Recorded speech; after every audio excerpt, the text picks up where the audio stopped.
I thought I had found the one. Amanda and I had been together for 3 years, living in our cozy downtown apartment for the past two. She was beautiful, smart, and made me laugh like no one else. I had been saving for months to buy a ring, planning to propose on our anniversary next week. Then yesterday she sat me down and told me she needed space. No contact for 2 weeks. I was confused but agreed. Before I continue with what happened next, let me know where you are watching from, and hit subscribe to follow more raw stories from real life that might just save your heart one day. Amanda and I met at a small coffee shop near the university where we both attended. I was finishing my business degree while working part-time at a marketing firm. She was studying psychology and working at the campus bookstore. Our eyes met across the room, and I somehow found the courage to approach her table. Our first conversation lasted 3 hours, and by the end I knew she was special. After dating for 3 months, I knew I was falling in love. Amanda had this way of making every moment feel significant. Whether we were just grabbing takeout or taking weekend trips to the beach, she brought an energy that made life feel more vibrant. After a year together, we decided to move in together. It seemed like the natural progression of our relationship. The apartment we found was perfect. 2 bedrooms, a small balcony overlooking the city park, and walking distance to both our jobs. We split all the bills evenly, though I handled most of the paperwork since Amanda said she was not good with those things. When she needed a new car last year, her credit score was too low for a reasonable loan, so I offered to put it in my name. I never thought twice about it because I saw our future together as certain. Our life together had a comfortable routine. I had secured a promotion at the marketing agency and was now working as a project manager. Amanda had changed jobs twice since we met, saying she was still finding her passion. Most evenings we would cook dinner together, watch our favorite shows, and talk about our day. Weekends were for exploring new restaurants, hiking trails, or just relaxing at home. Everything seemed perfect, or so I thought. Looking back, there were signs I chose to ignore. About 3 months ago, Amanda started working late more frequently. When I asked about it, she would give vague answers about special projects or team meetings. Her phone, once casually left around our apartment, was now always in her possession, and she would quickly hide the screen when I walked by. Our intimate moments became less frequent, with Amanda always having a headache, being too tired, or needing to wake up early. Most concerning was how she began mentioning her ex-boyfriend Jason in casual conversation. They had dated for 2 years before we met, and she had always described their breakup as mutual and amicable. Now she would slip his name into stories, mentioning how he had just opened a successful restaurant, or how he had always wanted to visit the places we were planning to go. A week ago, we had a small argument about her constantly being on her phone during our dinner. Nothing major, just me expressing that I missed our uninterrupted time together. She seemed unusually defensive and went to bed early without resolving anything. The next morning, she asked to talk. "Denver, I think I need some space," she said, her voice oddly calm. "Things have been feeling off between us, and I need time to think about where we are headed." "What do you mean by space?" I asked, my stomach already knotting with anxiety. 2 weeks. No contact. "I'm going to stay with my sister and just clear my head," she replied, already packing a small bag. "I think it will be good for both of us to reflect on what we really want." I was stunned but tried to be understanding. "Is this about our argument last night? Because we can work through that. It is not just one thing, Denver. It is everything. I just need to figure out if this is what I really want." Her voice had a finality to it that scared me. Despite my confusion and hurt, I respected her wishes. "Okay, if that is what you need. 2 weeks no contact. But after that, we talk, really. Talk about us." "Okay." She nodded, hugged me briefly, and left. I stood in our suddenly empty apartment, trying to convince myself that this was normal, that all couples go through rough patches. I believed in our relationship enough to give her the space she requested. I had no idea what was really happening. The first 3 days without Amanda were strange. Our apartment felt too quiet, too empty. I threw myself into work, stayed late at the office, and tried not to check my phone every 5 minutes, hoping to see her name. I respected her wish for no contact, even though every fiber of my being wanted to call her to fix whatever was wrong. On the 4th day, my phone rang. It was my best friend Mike. Denver man. Have you checked Instagram today? His voice had an unusual edge to it. No, why I had been purposely avoiding social media, knowing it would only make me miss Amanda more. You need to look at Amanda's account. Now. Something in his tone made my heart sink. I pulled up her profile, while still on the phone with Mike. What I saw made my blood run cold. Amanda had posted multiple photos from a beach resort in Cancun, Mexico. She was not alone, and she was not at her sister's. Jason, her ex-boyfriend, was with her in every single photo. In one, they were toasting margaritas with the caption, "Finally, back where we belong." In another, they were kissing as the sun set over the ocean. I am so sorry, man. Mike's voice seemed to come from far away as I scrolled through image after image. The comments under the photos were even worse. Friends of hers saying things like, "So happy you two found your way back to each other and always knew you guys were endgame." The most painful one came from her sister, the one Amanda was supposedly staying with. "So glad you finally followed your heart." I hung up with Mike and sat in stunned silence, my mind racing to process this betrayal. I went back through her posts and realized she had tagged the resort. With a quick search, I found their recent check-in photos from 2 days ago, but something caught my eye. In the background of one photo was a receipt that showed they had booked this trip over a month ago. A month. Long before she told me she needed space. With shaking hands, I called Amanda. Straight to voicemail. I sent a text asking for an explanation. It showed as delivered, but never read. After trying once more, I discovered she had blocked my number. The depth of the deception was staggering. I did not sleep that night. Instead, I went through our shared email account, where we kept travel information and bills. There it was. Confirmation emails for the Cancun trip dating back 5 weeks. She had been planning this getaway with her ex, while sleeping next to me every night, while telling me she loved me, while letting me plan our future. As dawn broke, I sat on our balcony, a half-empty bottle of whiskey beside me, trying to understand how someone I trusted completely could betray me so thoroughly. It was not just the cheating that cut deep. It was the elaborate lie, the calculated way she had created this break to enjoy her vacation without technically cheating. She had manipulated my respect for her boundaries to facilitate her betrayal. The person I thought I knew would never do something so cruel. The next morning, with a pounding headache and clarity that only comes from having your world shattered, I made a decision. I would not be a victim in this story. I would not wait around for Amanda to return from her romantic getaway with her ex to break my heart officially. I called a lawyer friend for advice. "The apartment is in your name, right?" he asked after I explained the situation. "Yes, and some of our utilities. Her car is in my name too because of her credit. Then legally you have options. The apartment is your legal residence, and you have every right to secure it. The car is legally yours, regardless of who drives it." After thanking him, I did a more thorough inspection of our apartment and noticed things I had missed in my initial shock. Many of Amanda's favorite clothes were already gone. Her expensive jewelry box was empty. Her treasured photo albums had disappeared. She had been moving out in small increments before dropping her "I need space" bomb.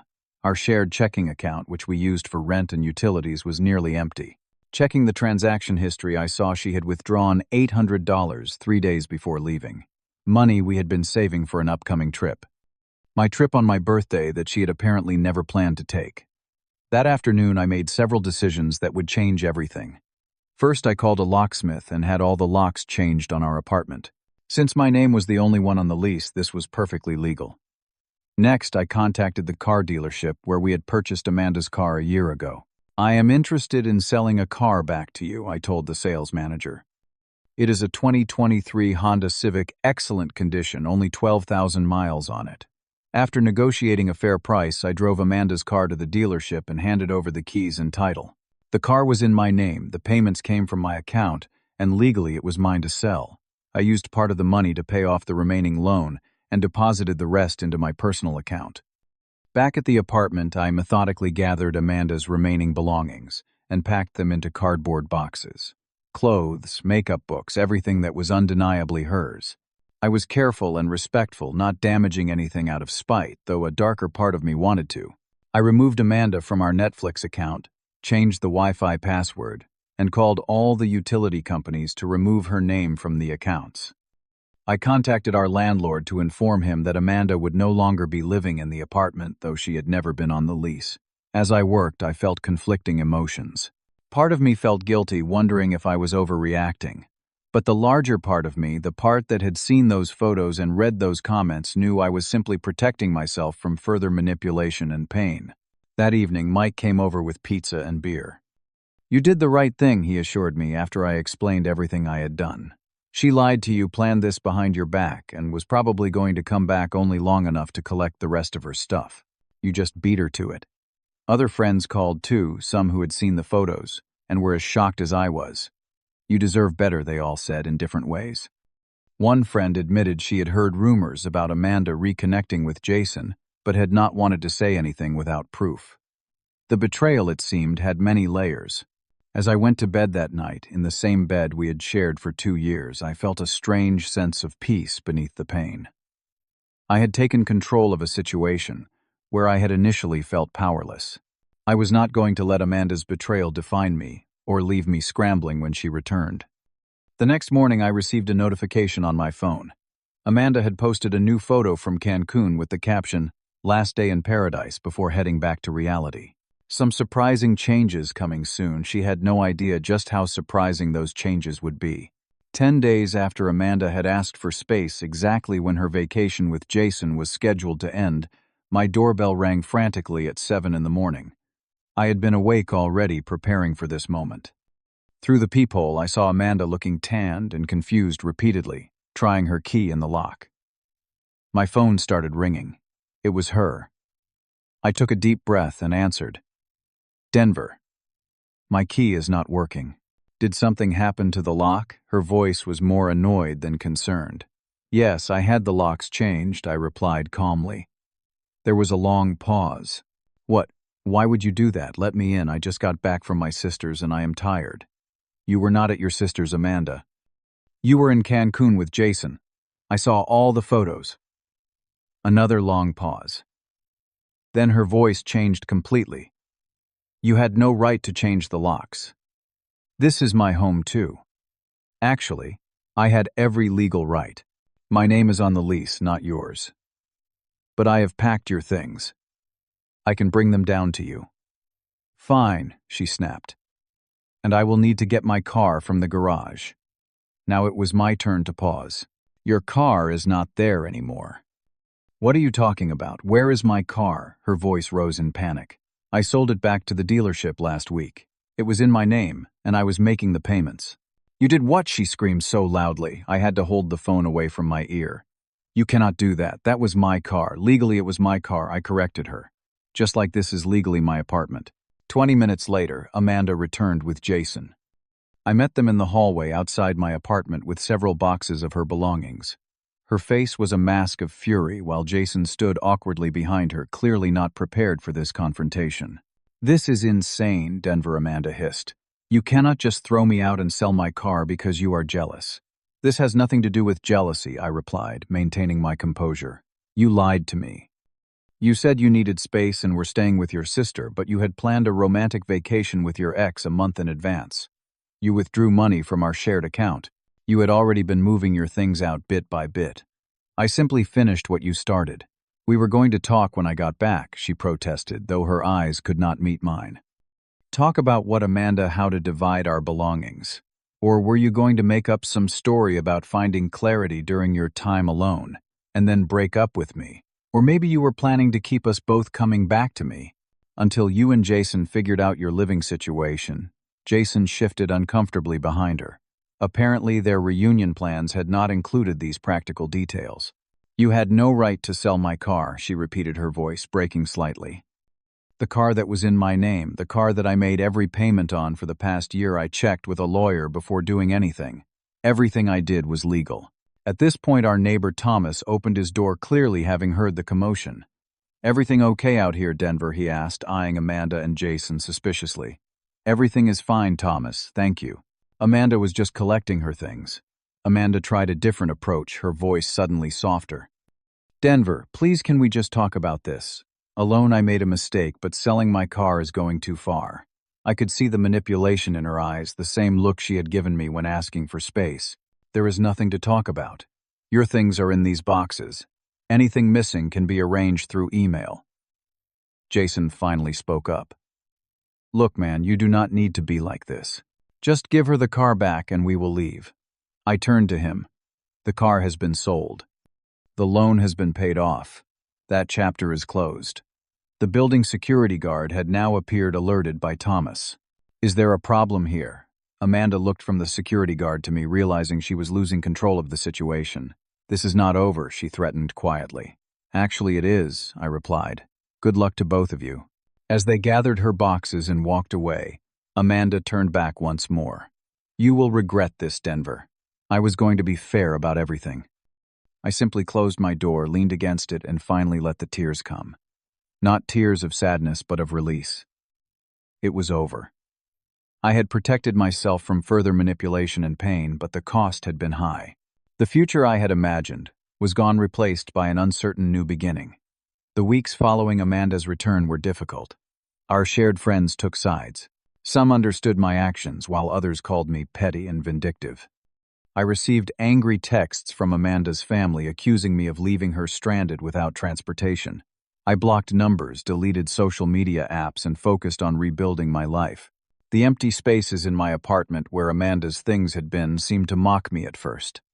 I rearranged furniture, bought new bedding, and painted the walls a different color.